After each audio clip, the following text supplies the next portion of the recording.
Hello everyone, আশা করি সকলেই ভালো আছো, সুস্থ আছো। আজকে আমরা এইচএসসি 2021 ব্যাচের যে ফিজিক্স অ্যাসাইনমেন্টটা ফার্স্ট উইকে ছিল এবং শিরোনাম ছিল ভেক্টর, এইটার সলভ করব A to Z, প্রত্যেকটি কোশ্চেন অ্যানালাইসিস করব এবং সাথে বেসিক কনসেপ্ট দেওয়ার চেষ্টা করব। সো চলো দেরি না করে শুরু করি। আর পুরো ভিডিও জুড়ে আমি কাউসার সরকার থাকছি তোমাদের সাথে। আর যারা আমাদেরকে নতুন শুনছো, do subscribe and hit the bell icon for notifications. চলো শুরু করা যাক। প্রথমে দেখো আমাদের উদ্দীপক দেওয়া আছে যে প্রসঙ্গ কাঠামোর মূল বিন্দু সাপেক্ষে দুটি বিন্দু হচ্ছে P 3,-4,5 ও Q 2,-1,1।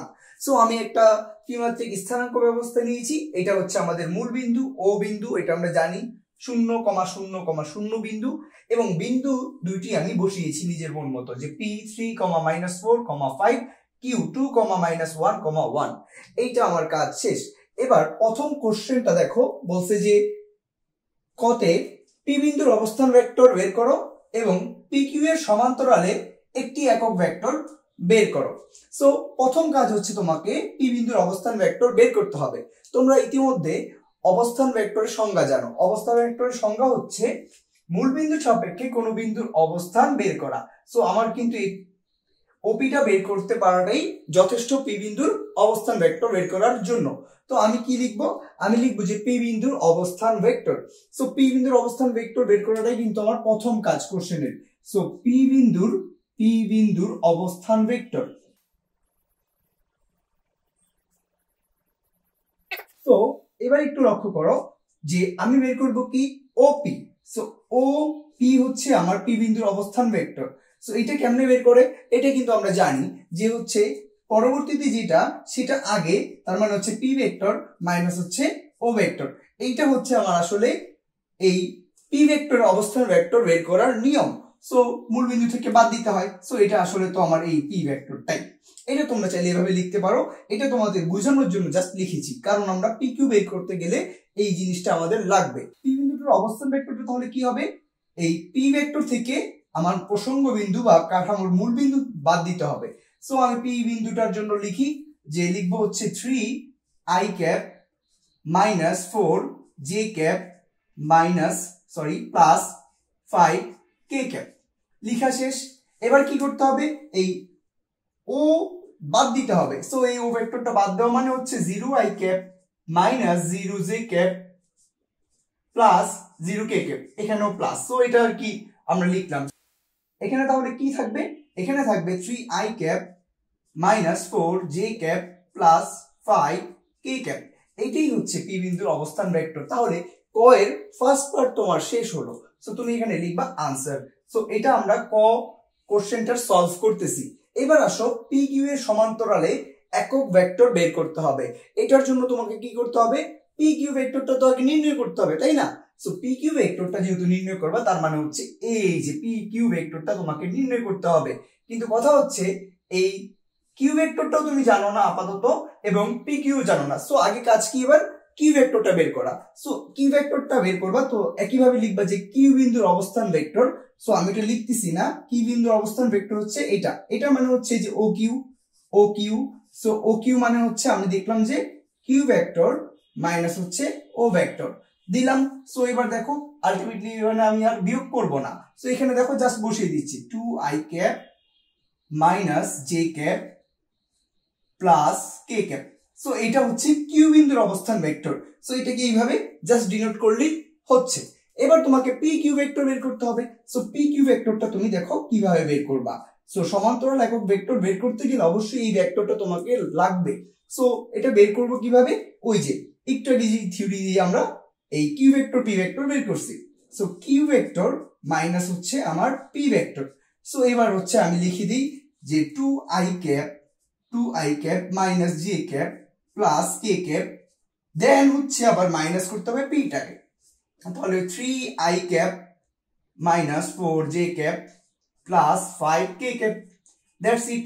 এবার এটা ক্যালকুলেশন করলে দেখো কি আসতেছে।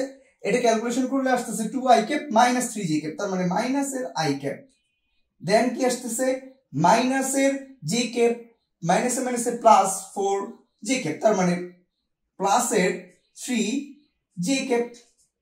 দেন দেখো এবার কি আসতেছে প্লাসের কে ক্যাপ দেন হচ্ছে মাইনাসের 5 কে ক্যাপ, দ্যাট মিনস মাইনাসের 4 কে ক্যাপ। এইটা তোমার আসবে পি কিউ ভেক্টরটা। এই যে পি কিউ ভেক্টরটা পেলাম, এবার তোমাকে এই পি কিউ এর সমান্তরালে একটি একক ভেক্টর বের করতে হবে। সো এবার একক ভেক্টর থিওরিতে তুমি জানো যে কোনো ভেক্টরকে একক ভেক্টর বলা হবে। সো কোনো ভেক্টরকে একক ভেক্টর বের করতে গেলে আমাকে কি লাগবে, আমাকে ওই ভেক্টরটা লাগবে, দেন ওই ভেক্টরকে ওই ভেক্টরের মান দিয়ে ভাগ করলে যেটা পাবো সেটা হচ্ছে ওর দিকে একক ভেক্টর। সো এবার পি কিউর দিকে বা পি কিউর সমান্তরালে যদি একক ভেক্টর বের করতে চাও তাহলে কি করতে হবে, তাহলে তোমাকে একই কাজ করতে হবে যে পি কিউ ভেক্টরের একক ভেক্টর। সো তুমি এটাকে এইভাবে লিখতে পারো। সো আমার অ্যান্সারটা লিখতে হবে যে এর সমান্তরালে একটি একক ভেক্টর। সো এই যে একক ভেক্টরটা এবার আমি এখানে দেখাচ্ছি। সো পি কিউ এর সমান্তরালে তোমাকে লিখতে হবে, সুতরাং পি কিউ এর সমান্তরালে একটি একক ভেক্টর সমান কি লিখবা, পি কিউ ভেক্টরটা লিখবা, এই যে পি কিউ ভেক্টরটা। সো পি কিউ ভেক্টরকে কি দিয়ে ভাগ করতে হবে, ওই ভেক্টরের মান দিয়ে ভাগ করতে হবে। সো পি কিউ এর মান দিয়ে আমি ভাগ করব। সো পি কিউ ভেক্টরটা অলরেডি পাইছি, minus I cap plus 3j cap minus 4k cap. এটা ঠিক আছে, যেহেতু যদি ঠিক থাকে তাহলে এবার এটার মান লাগবে, এটার মানটা তুমি সাইডে বের করে নাও। সুতরাং পি কিউ এর মান, পি কিউ এর মানটা দেখো কত আসে, পি কিউ এর মানটা আসতেছে √1 স্কয়ার, দ্যাট মিন্স 1, দেন হচ্ছে 3 স্কয়ার, দ্যাট মিন্স 9, 1 আর 9 10, দেন হচ্ছে -4 স্কয়ার, দ্যাট মিন্স 16, √26 আসতেছে। সো এবার হচ্ছে এই যে ভেক্টরটা তুমি পাইছো, মাইনাসের আই ক্যাপ, দেন হচ্ছে প্লাসের 3j ক্যাপ, প্লাসের 3j ক্যাপ, দেন হচ্ছে মাইনাসের 4k cap, minus 4k cap. এবার এটাকে √26 দিয়ে ভাগ করলে যেটা আসবে সেটা হচ্ছে একক ভেক্টর। এখন কথা হচ্ছে যে এইটাকে তুমি চাইলে প্রত্যেকটা নিচে আনে দেখাইতে পারো, এটা তোমার ইচ্ছা। সো এটা হচ্ছে তোমার একক ভেক্টর। সো এইটা হচ্ছে ক এর সলভ সম্পূর্ণটা।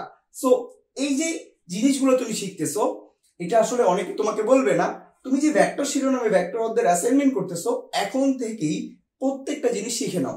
এই ভেক্টর চ্যাপ্টারটা তুমি নিজের মতো করে সলভ করো, নিজের মতো করে থিওরি পড়ো, থিওরি পড়ার পরে কোশ্চেনগুলো সলভ করো। এতে তোমার, কারণ তুমি তো অ্যাসাইনমেন্ট পার করলেই শেষ না, তোমাকে ভর্তি পরীক্ষা দিতে হবে, ভর্তি পরীক্ষা দিয়ে যোগ্য হতে হবে। দেন তোমার যদি যোগ্যতাই না থাকে, ভালো করে নাই জানো, তাহলে তো তুমি পারবে না। দ্যাটস ওয়াই তোমাকে আগে থেকেই এই চ্যাপ্টার, যেই চ্যাপ্টারে অ্যাসাইনমেন্ট আসবে ওই চ্যাপ্টারটা তুমি ভালো করে শেষ করো, ভালো করে শেষ করে সলভ করো। এতে করে তুমি ভর্তি পরীক্ষা বা ভর্তি যুদ্ধে অনেকটা এগিয়ে থাকবে। সো এইটা সবাই করো যাতে তোমাদের ভবিষ্যতের জন্য উপকারে আসে। এবার আসি খতে। খতে কি বলছে, খতে বলছে যে পি ও কিউ ভেক্টর দ্বয় একটি ত্রিভুজের সন্নিহিত বাহু নির্দেশ করলে ত্রিভুজের ক্ষেত্রফল কত। সো এই দেখো, পি আর কিউ যদি একটি ত্রিভুজের সন্নিহিত বাহু নির্দেশ করে তাহলে তুমি ক থেকে যে কি পাইছো, ক থেকে পি একটা ভেক্টর পাইছো, এই যে বিন্দু দিয়ে 3i cap -4j cap plus 5k cap, then Q পাইছো হচ্ছে 2i cap -j cap plus k cap. এটা নিয়ে কোনো সন্দেহ নাই। সো তুমি জানো যে এই বাহুগুলা যদি একটি ত্রিভুজের সন্নিহিত বাহু হিসেবে কাজ করে বা ভেক্টরগুলো সন্নিহিত বাহু হিসেবে কাজ করে, তাহলে তুমি জানো ক্ষেত্রফল হচ্ছে, ত্রিভুজের ক্ষেত্রফল হচ্ছে হাফ ইনটু পি এবং কিউ এর ক্রস গুণে যে একটা ভেক্টর পাবা তার মানের গুণফল। সো এটা হচ্ছে তুমি জানো। সো এটা বের করার জন্য আগে পি এবং কিউ এর ক্রস প্রোডাক্ট বের করতে হবে, তার মানে একটা ভেক্টর বের করতে হবে। এটা কেমনে বের করে এটাও তুমি জানো, যে এখানে জানো যে একটা 3 ডাইমেনশনাল ভেক্টর, যেহেতু তুমি একটা 3 dimensional I cap J cap K cap নিলা। এবার তোমার কাজ কি, এবার তোমার কাজ হচ্ছে যেহেতু পি আগে তারপরে কিউ, তাহলে পি এর স্থানাঙ্কগুলো বসাও। এই যে আই এর পাশে বসাবা 3, সো এইটা এখানে বসাবা -4, দেন হচ্ছে 5, এইখানে কিউ এর জন্য বসাবা 2 -1 আর হচ্ছে 1। এবার এটা বের করতে পারবে যে কিউ। সো এটা যদি বের করো, এটা কিভাবে বের করতে হয় সেটাও বলে দিচ্ছি। যে এইবার আই ম্যাট্রিক্স নির্ণয় তো আমরা পড়েছি আর এগুলো আমরা জানি অবশ্যই। সো এই যে আই ক্যাপ রেখে এই সারি এই কলাম বাদ, এই সারি বাদ দিলাম, এই কলাম বাদ দিলাম, তাহলে থাকে কি -4 দেন থাকে হচ্ছে -5, তো একটা মাইনাস থাকে, দেন আবার -5, দ্যাট মিন্স +5, দেন হচ্ছে -j ক্যাপ, সহগুণকের জন্য এটা হয়। সো এটা আমরা জানি। সো এবার কি লিখবো, এই কলাম এই সারি বাদ, দেন হচ্ছে 3 -10, দেন হচ্ছে প্লাস k ক্যাপ। সো এই k ক্যাপের কলাম আর হচ্ছে সারি বাদ, তাহলে -3 -8, দ্যাট মিন্স এখানে +8 হয়ে যাবে। সো এটা কি দাঁড়াচ্ছে, এটা দাঁড়াচ্ছে হচ্ছে i cap minus 7 that means plus 7 J cap, then হচ্ছে প্লাস মাইনাসে 3 প্লাসের 8 that means plus 5 K cap. So এইটা কি দাঁড়ালো, পি আর কিউ ক্রস এর একটা ভেক্টর। সো এই ভেক্টরের মান লাগবে, কারণ হচ্ছে এখানে এই ভেক্টরের মান। সো এই ভেক্টরের মান বের করবা কিভাবে, root over 1 square 7 square 5 square, 1 square 7 square 5 square. So এটা ক্যালকুলেট করলে কত আসে, এটা 1 প্লাস 14 এর মানে হচ্ছে 50 দেন হচ্ছে 25 that means root 75। So root 75 হচ্ছে এটার মান। সো এবার হচ্ছে দেখো ত্রিভুজের ক্ষেত্রফল, ত্রিভুজের ক্ষেত্রফলটা তো তোমার কাছে চাওয়া হয়েছে। সো ত্রিভুজের ক্ষেত্রফল হচ্ছে হাফ ইনটু এটার মান, এটার মান তো আলাদা করে বের করে নিয়েছি, সুতরাং এখানে ইউজ করতে পারো। সো এখানে রুট 75। সো এই রুট 75 এবার কি হবে, বর্গ একক হবে, বর্গ একক হবে, কারণ এটা ক্ষেত্রফল, ক্ষেত্রফল বর্গ এককে হয়। সো একক তো তুমি জানো না। সো এবার হচ্ছে তুমি এবার এটা ক্যালকুলেট করতে পারো। রুট 75 কে যদি তুমি ক্যালকুলেটরে বসাও তাহলে মেবি এরকম আসে যে 5√3, দেন নিচে তো 2 ভাগ আকার আছে। সো এখানে বর্গ একক। সো এটা হচ্ছে তোমার খ এর আনসার। সো আশা করি এটা বুঝতে পারছো। সো এটা হচ্ছে তোমার খ এর আনসার। সো খটা এইভাবে করবা, এই যে তোমার পি ভেক্টর কিউ ভেক্টর দিতে হবে, দেন হচ্ছে সন্নিহিত বাহু নির্দেশ করলে এটা হচ্ছে তোমার সূত্র, দেন এটা বের করে এটার মান বের করলা, তারপর আবার সূত্রে বসাই দিলা। সো এইটা হচ্ছে খ এর আনসার, প্রপারলি আনসার। সো এই বেসিক গুলো তোমরা বই থেকে ভালো করে শিখে নাও, এগুলো ভর্তি পরীক্ষায় খুবই কাজে লাগে। এবার হচ্ছে গতে, গতে কি বলছে, গতে বলা আছে যে ধরো তোমার প্রসঙ্গ কাঠামোতে অপর একটি ভেক্টর আর, যেটা কিনা হচ্ছে i cap plus 2j cap minus 3k cap, then বলা আছে এবং আর 1 নং চিত্রে তোমার বই একটা চিত্র যে অ্যাসাইনমেন্টটা দিছে সেখানে একটা চিত্র আছে, হয়তো এরকম না, সেটা তুমি দেখতে পাচ্ছ কিরকম। সো ওই রকম ক্ষেত্রে তোমাকে যদি পি কিউ আর দেওয়া থাকে তাহলে সামান্তরিকের 3টি বাহু নির্দেশ করলে আয়তন কত এবং ঘন সামান্তরিক সেটা। সো আয়তন নির্ণয় করতে বলছে। অনেকে যে ভুলটা করবা যে হচ্ছে এই পি আর কিউ হচ্ছে তুমি এখান দিয়ে তাদের ক্রস গুণ করে হচ্ছে মান বের করে তুমি বলবা যে এটা হচ্ছে আয়তন, ওটা কিন্তু ক্ষেত্রফল, এটা সামান্তরিকের আয়তন না। সো তোমাকে আয়তন বের করতে হবে। তো আয়তন যদি বুঝতে চাও ব্যাপারটা আমি তোমাদের ফিজিক্স বই দিয়ে বুঝাই। ধরো এইটা হচ্ছে সামান্তরিক, এবার এটাকে সামান্তরিকের মতো লাগতেছে কারণ বাঁকা আছে। এবার দেখো এই যে এই পৃষ্ঠের যে ক্ষেত্রফল, উপরের পৃষ্ঠের ক্ষেত্রফল একই, তার মানে পি আর কিউ মিলে এটা হচ্ছে। এবার আর কিন্তু এইটা, এই যে আর হচ্ছে এইটা পি আর কিউ, তার মানে এক পৃষ্ঠের ক্ষেত্রফল পাচ্ছ, কিন্তু তোমাকে চাইছে আয়তন, এটা টোটালটার আয়তন চাইছে, তার মানে এবার তোমার উচ্চতাটা বের করতে হবে, কিন্তু যে আরটা দেওয়া আছে সেটা কিন্তু তোমার উচ্চতা না। তো এখন কিভাবে বের করবো, তুমি তো লম্বাংশ উপপাদ্য বা অংশ উপপাদ্য জানো। সো এখানে দেখো এটা যদি আর হয় তাহলে এই আর এর একটা আনুভূমিক উপাংশ আছে, একটা হচ্ছে কি আছে উলম্ব উপাংশ আছে। সো তুমি যদি উলম্ব উপাংশটা বের করতে পারো দ্যাট মিন্স এটা তো আর ভেক্টর, এই আর ভেক্টর এদিকে যদি থিটা কোণ উৎপন্ন করে তাহলে এটা কি হবে আর cos থিটা হবে। সো এই যে আর cos থিটা যদি তুমি বের করতে পারো তাহলে কি হলো, ওই যে পি আর কিউ এর মান ক্ষেত্রফল, ক্ষেত্রফলের সাথে যদি এই উচ্চতাটা গুণ করতে পারো তাহলে তো তুমি কি পাবা, আয়তন পাবা। সো তোমার কাছে কি আয়তন বের করা, তাহলে এই ঘনটার ঘন সামান্তরিকটার আয়তন কি হবে, আয়তন হবে এই যে পি আর হচ্ছে কিউ, এই ভেক্টর দুইটার মান, ভেক্টর দুইটার মানের সাথে কি গুণ হবে, আর cos থিটা গুণ হবে। সো এটা দেখবে যে অনেকে অনেক রকম ভাবে করতে পারো, এটা অনেকে ভুলও করতে পারো। সো এটা আমি বুঝিয়ে দিচ্ছি, তারপর তোমার কাছে খুবই সহজ মনে হবে। সো এই দেখো এটা একটা মান, এটা একটা মান। তো এবার তুমি যদি এটাকে a এবং এটাকে b cos থিটা হিসাব করো, b cos থিটা, তাহলে এটা লিখতে পারো না ডট প্রোডাক্ট থেকে, তুমি যে জানো a আর b দুটো ভেক্টর হলে তাদের ডট প্রোডাক্ট হচ্ছে a b cos থিটা, তার মানে এটা হচ্ছে ডট প্রোডাক্টের কাজ। সো এবার তুমি কি এই দুটো ভেক্টরকে ডট আকারে লিখতে পারো। সো এবার তুমি এটা লিখতে পারো না যে p আর q যাই থাকুক না কেন এইটা তো তুমি লিখলা। সো এই যে ভেক্টরটা লিখলা, মডুলাস কিন্তু না, ভেক্টরটা, দেন এটার সাথে কোন ভেক্টর, আর ভেক্টরের ডট প্রোডাক্ট, দেন তো তুমি আসলে এটাই লিখতে পারো, এটা কিন্তু মান, এটা মান, এটাও মান। সো এবার আমি ভেক্টরে চলে গেলাম। হ্যাঁ আমি এবার হচ্ছে দেখো পি আর কিউ এর ক্রস প্রোডাক্টটা আমি কিন্তু আগে পাইছিলাম। দেখো খ থেকে আমরা কি পাইছিলাম, খ থেকে এটার সাইডে লিখে দিতে পারো তুমি এখানে, এটার নিচে যে মানে সাইডে লিখে দিবা যে খ থেকে পাই, খ হতে কি পাইছিলা, এই দুইটার কিন্তু ক্রস প্রোডাক্ট খ থেকে পাইছিলা, এই যে এই দুইটার ক্রস প্রোডাক্ট, খ থেকে তুমি এইটা ভ্যালু বের করছিলা, মানে এটার হচ্ছে ভেক্টরটার মান বের করছিলা, সেটা কি আসছিল i cap plus 7 j cap, তার সাথে কি আসছিল, তার সাথে হচ্ছে 5k ক্যাপ আসছিল। তো 5k ক্যাপ, এই যে আমার এইটা লেখার কাজ শেষ। সো এবার এই ভেক্টরের সাথে আর ভেক্টর ডট প্রোডাক্ট করে দেওয়া মানে কি আয়তন চলে আসা। সো এবার দেখো তো এই ভেক্টর হচ্ছে i cap plus 7 j cap plus 5 k cap. Then এবার কি ডট প্রোডাক্ট করব, কার সাথে ডট প্রোডাক্ট করব, আর এর সাথে। আর এরটা হচ্ছে i cap plus 2 j cap plus minus 3 k cap. So এইটা তো ভাই কান আর ভাই অন্ধও পারবে নাকি। সো এইটা তুমি কিভাবে করবা, এই যে ডট প্রোডাক্ট i এর সাথে i ডট প্রোডাক্ট মানে হচ্ছে 1, দেন সাথে সাথে 2 এর ডট প্রোডাক্ট মানে হচ্ছে 14, সো 14, দেন হচ্ছে 5 এর সাথে 3 এর ডট প্রোডাক্ট হচ্ছে মাইনাসের 15। তাহলে 15 মাইনাস 15 দ্যাট মিন্স 0 ঘন একক। 0 ঘন একক হচ্ছে তোমার আয়তন। সো এবার তোমাকে বলছে যে কোনো একটা সিদ্ধান্তে তোমাকে যাইতে, বা হচ্ছে তোমাকে বলছে যে তোমার ব্যাখ্যা উপস্থাপন করো। এটা কখন হয়, যখন এই ভেক্টর তিনটে একই তলীয় হয়। এটা তুমি নিচে একটু লিখে দিতে হবে, তোমার ব্যাখ্যা কিন্তু উপস্থাপন করতে বলা হয়েছে, তাই তুমি লিখে দিবা যে ভেক্টর ত্রয়, তিনটি vector P vector Q vector আর ভেক্টর তুমি যেভাবে ধরে নিছো আসলে তারা সেইভাবে নাই, তারা একটা সমতলের ভিতরে আছে, এই জন্য তারা কোনো বক্স তৈরি করে নাই। বক্স তৈরি না করলে তার আয়তন কোত্থেকে আসবে। তো তারা একই সমতলে আছে, দ্যাটস ওয়াই এদের আয়তনটা 0 ঘন একক হয়েছে। সো এইটা হচ্ছে তোমার গ এর কমপ্লিট আনসার। এবার আসি ঘতে। ঘতে বলছে যে পি যে ভেক্টরটা, এটাকে যদি তুমি নদীর প্রস্থ হিসেবে বিবেচনা করো এবং কিউ যে ভেক্টর, সেই ভেক্টরের মানকে, এখানে পি ভেক্টরের মানকে, এখানে কিউ ভেক্টরের মানকে যদি স্রোতের বেগ হিসেবে বিবেচনা করো এবং নৌকার বেগকে যদি আর এর মান বিবেচনা করো এবং সেই নৌকাতে তুমি বসে আছো, তোমাকে বলা হয়েছে যে সবচেয়ে কম সময়ে নদী পার হতে গেলে তুমি কি ব্যবস্থা নিবে, ব্যাখ্যা করো, গাণিতিকভাবে ব্যাখ্যা করো এবং ব্যাখ্যা করো। সো যাই হোক, তুমি এই কোশ্চেনটার জন্য তুমি অবশ্যই নদীর প্রস্থ লিখবে। নদীর প্রস্থকে পি ধরতে বলছে, পি এর মান। সো পি এর মান, পি ভেক্টর অবস্থান ভেক্টরটা তুমি জানো, সেটা চাইলে উপরে লিখতে পারো, লিখে তারপরে এটা করতে পারো। আমার জায়গা সংকটের কারণে আমি লিখছি না।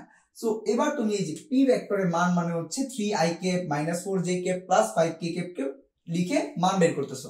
তার মানে 9 প্লাস হচ্ছে 16, তার মানে হচ্ছে 9 আর হচ্ছে 16 25, 25 আর 25 50, তার মানে √50 ভাইয়া, √50। এবার তুমি দেখবা যে তোমার নির্দেশনায় যে বলা আছে যে দৈর্ঘ্যকে কিলোমিটারে ধরতে এবং বেগকে কিলোমিটার পার আওয়ারে ধরতে, তাহলে তোমাকে এই যে দৈর্ঘ্য ইউনিট একক ধরা দরকার নেই, তোমাকে কি ধরতে হবে, এখানে অবশ্যই কিলোমিটার ধরতে হবে, কারণ তোমাকে নির্দেশনাতে বলেই দেওয়া আছে যে এটাকে দৈর্ঘ্যের এককে কিলোমিটার ধরতে হবে। এবার আসো স্রোতের বেগ কিউ ভেক্টরের মান, তার মানে 2 স্কয়ার মাইনাস 1 স্কয়ার তারপরে প্লাস 1 স্কয়ার, দ্যাট মিন্স 4 5 6, তার মানে √6। এবার হচ্ছে তোমার স্রোতের বেগ এবং এটা কি কিলোমিটার পার আওয়ার হবে, কিলোমিটার পার আওয়ার, খেয়াল রাখো। তারপরে দেখো হচ্ছে নৌকার বেগ, আর ভেক্টরটা একটু আগে দেখছিলা যে i cap plus 2j cap minus 3k cap, এটা লিখে তারপরে এটা তুমি নৌকার বেগ আর এর মান বের করলাম যে 1 প্লাস 4 5 আর হচ্ছে 9, তার মানে হচ্ছে √14। এবার যেহেতু এটা ভেলোসিটি বেগ কিলোমিটার পার আওয়ার, কাজ শেষ। এবার তোমাকে বলছে যে নৌকা যদি তুমি দিয়ে সবচেয়ে কম সময় নদী পার হতে চাও, সবচেয়ে কম সময় তুমি কি ব্যবস্থা নিবা, গাণিতিক ভাবে ব্যাখ্যা। সো আমি ধরো নৌকাটা এইভাবে পার হচ্ছি, যে এদিকে হচ্ছে আমার এই স্রোতের বেগটা কাজ করতেছে, স্রোতের বেগটা হচ্ছে কিউ। সো আমি এখানে কিউ লিখতেছি, কিউ এর মান মানে শুধু কিউ লিখতেছি। চিত্রটা তোমাকে দিতে হবে যাতে স্যার বুঝতে পারে তুমি আসলে বুঝতে পারছো কিনা। সো স্যারকেও তো তোমাকে বুঝাইতে হবে। সো এবার দেখো আমি এইদিকে যদি যাত্রা শুরু করি, যদি এইদিকে নৌকা নিয়ে এই বরাবর যদি যাত্রা শুরু করি, তাহলে নৌকার বেগটা কত, আর এর মানটা জানি যে √14। সো এবার দেখো আমি যেতে চাচ্ছি কোথায়, নৌকা দিয়ে নদী পার হতে চাচ্ছি, তার মানে নদীর প্রস্থটা দেখো যে এটা হচ্ছে পি এবং পি এটা হচ্ছে √50 কিলোমিটার। এখন কথা হচ্ছে তুমি তো এই আলফা কোণে যাত্রা শুরু করছো, পারের সাথে একটা পার আছে, পারের সাথে আলফা কোণে তুমি যাত্রা শুরু করছো, তাহলে তুমি যদি আলফা কোণে যাত্রা শুরু করো আর বেগ নিয়ে এবং যেখানে স্রোতের বেগ দেওয়া আছে সেইটা দিয়ে তুমি নদী পার হতে চাচ্ছ কম সময়। এখন তুমি তো উপাংশ পারো, উপাংশ দেখো এইটা যদি এটার সাথে আলফা কোণ করে তাহলে এদিকে একটা উপাংশ থাকে তার, এটা হচ্ছে আর, যেদিকে থিটা ওদিকে কি হয় cos আলফা, বা যেদিকে আলফা সেদিকে cos আলফা, তাহলে এটার উলম্ব উপাংশ হচ্ছে আর sin আলফা, আর এদিকে যেটা কাজ করতেছে এটা হচ্ছে আর cos আলফা, আর cos আলফা। কিন্তু এটা তো তোমাকে এদিকে নিতে সাহায্য করবে, কিন্তু তুমি তো নদী পার হতে চাচ্ছ, তার মানে আর sin আলফা তোমাকে নদী পার হতে সাহায্য করবে। তার মানে S = VT একটা সূত্র শিখছো না ছোটবেলায়, এখানে কিন্তু আমরা সমবেগী ধরে নিই। সো এখানে s ইকুয়াল vt যদি হয় তাহলে তুমি বলতে পারো s এখানে তোমার d মানে হচ্ছে p আর v মানে হচ্ছে তোমার এই যে এই বেগের এই উপাংশটা আনুভূমিক উপাংশটা কোনো কাজে আসবে না নদী পারের ক্ষেত্রে, শুধুমাত্র উলম্ব উপাংশটা কাজ করবে। তার মানে বেগ মানে আর সাইন আলফা। সো এই যে আর সাইন আলফা, এটা তোমাকে বোঝানোর জন্য লিখতেছি, তুমি জাস্ট এটা লিখলেই হবে। দেন হচ্ছে টি এর জায়গায় টি লিখলাম। এখন একটা জিনিস লিখতে হবে সর্বনিম্ন। সো এইটা তুমি চাইলে এখানে টি মিনিমাম লিখতে পারো। সো এবার দেখো তো তোমার বের করার কাজ কি, সবচেয়ে কম সময়ে যেতে হলে কি ব্যবস্থা নিতে হবে। এবার একটু লক্ষ্য করো, টি মিনিমাম লিখতে পারি না এখান থেকে, যে টি মিনিমাম হচ্ছে P divided by R sine alpha. এখন দেখো তো পি মানে হচ্ছে এই নদীর প্রস্থ, এটা কি তুমি চেঞ্জ করতে পারবা? আর মানে হচ্ছে তোমার নৌকার বেগ, যে নৌকাতে তুমি বসে আছো সেটাও চেঞ্জ করতে পারবা না। চেঞ্জ করবে বা হচ্ছে ডিপেন্ডেন্ট যে জিনিসটা আছে সেটা হচ্ছে সাইন আলফা। এবার একটু লক্ষ্য করো তো এটা ব্যস্তানুপাতিক কিনা, যে সাইন আলফার মানটা যত বেশি হবে এইটার মানটা তত কম হবে। তার মানে টি মিনিমাম পাওয়াটাই তো তোমার লক্ষ্য। এইটা তো তোমরা জানো যে সাইন গ্রাফ তুমি জানো। তো এই যে সাইন গ্রাফ, সাইন 0 ডিগ্রি মান 0, এই যে সাইন গ্রাফটা তুমি জানো সর্বোচ্চ মান কত হইতে পারে? 1 হইতে পারে, তাই না? সর্বোচ্চ মান 1 হইতে পারে। সো এইটার মান যত বেশি হবে এটার মান তত কম হবে। তাহলে সর্বোচ্চ মান কত হইতে পারে? এইটা তোমার সর্বোচ্চ মান 1 হইতে পারে। তাহলে তুমি লিখতে পারো যে সাইন আলফা যদি 1 হয়, তোমাকে বাংলায় লিখতে হবে, যদি সাইন আলফার মান সর্বোচ্চ হয় তাহলে তুমি সর্বনিম্ন সময় নদী পার হতে পারবা। সো এইটা হচ্ছে সাইন আলফা 1। তাহলে alpha equals to sine inverse 1। So এইটা মানে 90 ডিগ্রি আসবে, এটা সবাই জানে। সো এইটা হচ্ছে তোমার কথা। সো 90 ডিগ্রি কোণে তুমি যদি যাত্রা শুরু করো, আমি কিন্তু এভাবে ধরেছি, আসলে কিন্তু এভাবে না, আমাকে যেতে হবে। আমি যদি চিত্রটা দেখাই যে আমাকে কিভাবে যেতে হবে, আমাকে যাত্রাই শুরু করতে হবে এই স্রোতের সাথে 90 ডিগ্রি কোণে। এই 90 ডিগ্রি কোণে তোমাকে যাত্রা শুরু করলে হয়তো বা তুমি এখানে গিয়ে পৌঁছাবা, বা জঙ্গলে কোথাও গিয়ে তুমি পৌঁছাবা, মানে ওই পারে গিয়ে তুমি পৌঁছাবা, কিন্তু কম সময় পৌঁছাবা। এইটাই হচ্ছে মেইন কথা। এবং একটা জিনিস কি, এই টি মিনিমামের রাশিমালা সবসময় এরকম, যে টি মিনিমাম মানে সর্বনিম্ন সময় তুমি যদি পার হতে চাও সেটা হচ্ছে D by V sine alpha. এখন ভি বলতে আসলে কি, আমরা তো ছোট ক্লাস থেকে মানে ফার্স্ট ইয়ার থেকে শুনে আসতেছি যে এটা হচ্ছে ইউ স্রোতের বেগ, এটা হচ্ছে বি নৌকার বেগ। এই জন্য আসলে আমরা এইভাবে লিখি। এটা সবার জন্য সত্য, এইভাবেই আমরা করতাম। কিন্তু এটা যেহেতু আমাদের অ্যাসাইনমেন্ট, এগুলো নিয়ে চিন্তা করে লাভ নেই, আমাদেরকে দেখাইতে হবে। প্রত্যেকটা কথা যেভাবে বলছিস সেভাবে উপস্থাপন করবা শুধু। তার মানে এখানে তোমার ব্যাখ্যাটা কি বলতে হবে, যে স্রোতের বেগের সাথে, তার মানে কিউ এর সাথে তুমি যদি 90 ডিগ্রি কোণে যাত্রা করো তাহলে তুমি সবচেয়ে কম সময়ে পৌঁছাতে পারবা। এবার উতে কি বলছে? উতে বলছে যে তুমি যদি এই নদী সবচেয়ে কম সময়ে যাত্রা করো তাহলে এই সবচেয়ে কম সময়টা কি ছিল ভাইয়া? ভাই এই যে এইটার মান তো তুমি কি ধরলা, এইটার মান তো মাত্রই ধরলা যে 1। এটা 1 হইলেই তুমি কি করতে পারবা? সবচেয়ে কম সময় নদী যাত্রা শুরু করতে পারবা, মানে নদী পার হতে পারবা। সো এবার নদী পার হওয়ার জন্য এটা তো তুমি পাইলা ঘ থেকে। সো টি মিনিমাম হচ্ছে, বা তুমি এখানে অবশ্যই লিখবা বাংলায় যে সবচেয়ে কম সময় লেগেছিল, T minimum equal P by R. So চাইলে তুমি আর ইন্টু 1 দিতে পারো। সো পি এর ভ্যালুটা কত? পি এর ভ্যালুটা হচ্ছে √50। এই যে √50 ডিভাইডেড বাই আর, আর এর ভ্যালুটা কত? √14। এইটা ক্যালকুলেট করো। এবং এইটা কি সময় কি করে রাখতে হবে? সেকেন্ড।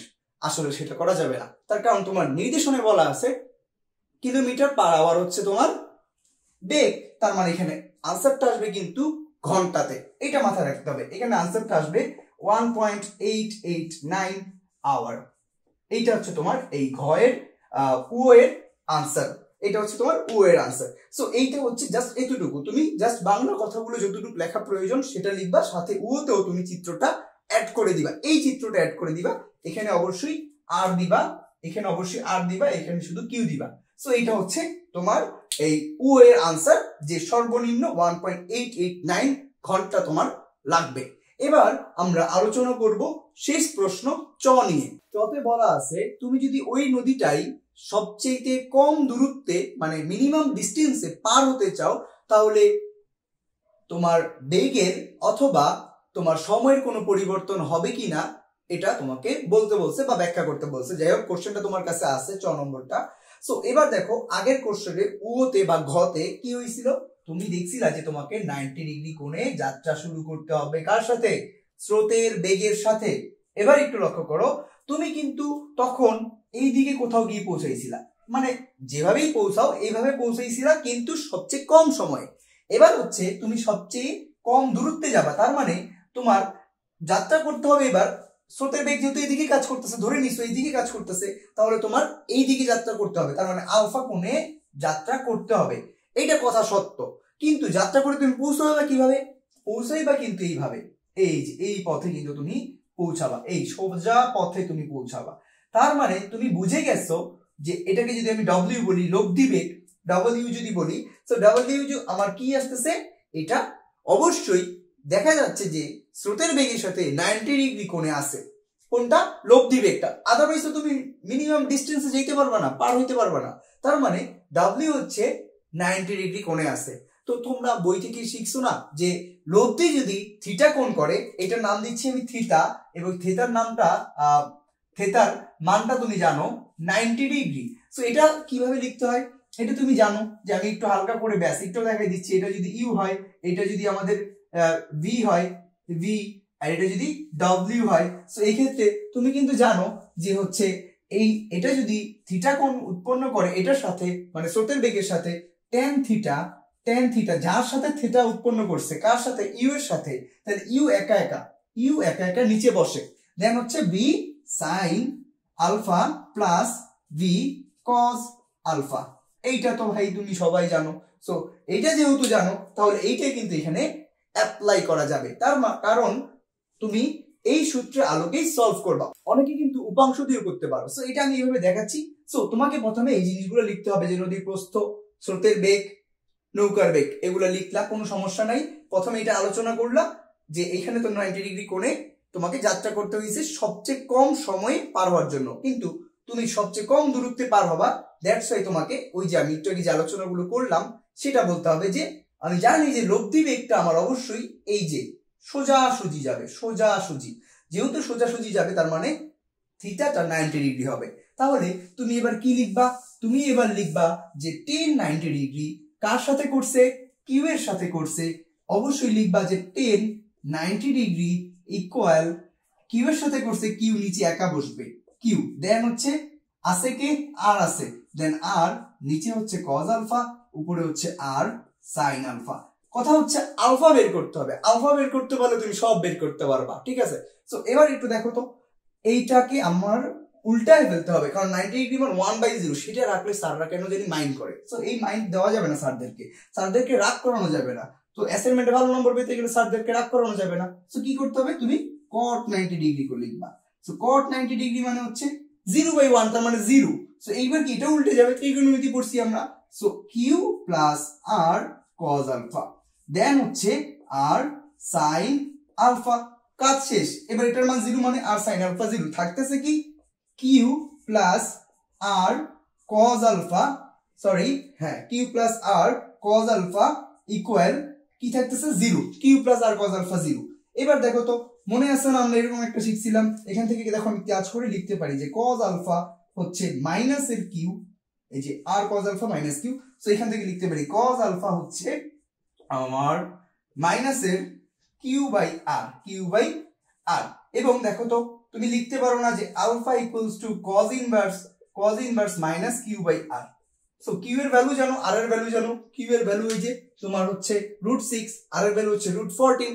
সো এবার তুমি এখানে মানগুলো বসাই দাও, মানগুলো বসাই দিলে এইটার ভ্যালুটা আসে তোমার হচ্ছে 130.89 ডিগ্রি, ঠিক আছে। তো এটা আমরা মনে হয় একদম এমসিকিউর জন্য খুব ভালো করে পড়ছি, যে যদি সবচেয়ে কম দূরত্বে অতিক্রম করতে যাই, আলফা হচ্ছে cos inverse U by V, এবং সামনে একটা minus U by V. So এখানে ইউ ছিল আমাদের, এখানে ইউ স্রোতের বেগ, ভি হচ্ছে নৌকার বেগ, এই সূত্র একই সূত্র তো। সো এটা যেহেতু অ্যাসাইনমেন্ট, আমাকে বড় করে এইভাবে করতে হবে। সো এটা আমি থিটা পেলাম। এবার আমার কাজ কি, এবার আমার কাজ হচ্ছে সময় পরিবর্তন হবে কিনা। সো আমরা কি বলছিলাম, সময়ের একটাই সূত্র, যে আমার যদি এখানে আমার টি সময় লাগে এবং ডি পরিমাণ দূরত্ব অতিক্রম করতেছি এবং বেগ হচ্ছে ডব্লিউ। সো ডব্লিউ মানে কি? ডব্লিউ মানে হচ্ছে আমাদের যে ভি, মানে এখানে আর আসবে যে T divide by V sine alpha. So এখানে অবশ্যই আর আসবে, so R sine alpha. So D মানে হচ্ছে √50, দেন আর এর ভ্যালুটা কত? √14। সো এবার হচ্ছে সাইন আলফা, সাইন 130 ডিগ্রির মান বসায় দাও, সাইন 130.89। এবার এটা একটা ক্যালকুলেশন আসবে, সময়টা আসবে 2.499 আওয়ার। এবার একটু লক্ষ্য করো তো, তোমার প্রশ্নে বলছে সময় এবং বেগের চেঞ্জ করা লাগবে কিনা বা চেঞ্জ হবে কিনা। সো দেখতেই পাচ্ছ সময় চেঞ্জ হচ্ছে, যে আগের বার লাগছিল মেবি 1.889 আওয়ার, এবার লাগতেছে হচ্ছে 2.499 আওয়ার। তুমি চাইলে ডেল টি বের করে দিতে পারো, এই যে কাজ করার পরে এখানে লিখতে পারো যে সময় বেশি লাগতেছে, কম দূরত্বে যাচ্ছে কিন্তু সময় বেশি লাগতেছে কতটুকু? 2.499 মাইনাস 1.889 ঘন্টা। সো এই যে এইবার হচ্ছে কাজ শেষ। এবার বলতে পারো যে বেগের পরিবর্তন হবে কিনা। তাই বেগের পরিবর্তন হবে না, আলফা বের করছো, ডেল্টি বের করছো। বেগের পরিবর্তন যদি বের করতে চাও, মানে হচ্ছে আর এর মানটা যদি চেঞ্জ করতে চাও বা যে কোনো একটা চেঞ্জ করতে চাও, তোমার এই আলফার ভ্যালু কোটি কোটি আসবে, কোটি কোটি মানের জন্য কোটি কোটি আসবে। সো এত মানগুলো কি তোমার দেওয়া সম্ভব? সো এখানে বেগের কোনো পরিবর্তন হচ্ছে না। সো এটা ছিল চ। আবারও বলতেছি তোমাদেরকে, তোমার যেই শিরোনামে chemistry, physics, biology, higher math যাই আসুক না কেন, তুমি ওই চ্যাপ্টারটা ভালো করে এখন থেকে সলভ করো, এতে করে তোমার ভবিষ্যতে ভর্তি পরীক্ষাতে অনেক কাজে আসবে। ফাঁকি ঝুঁকি করে লাভ নেই যদি ভালো করে পড়ালেখা করতে চাও। সো এই পর্যন্তই থাকুক আজকে, আল্লাহ হাফেজ।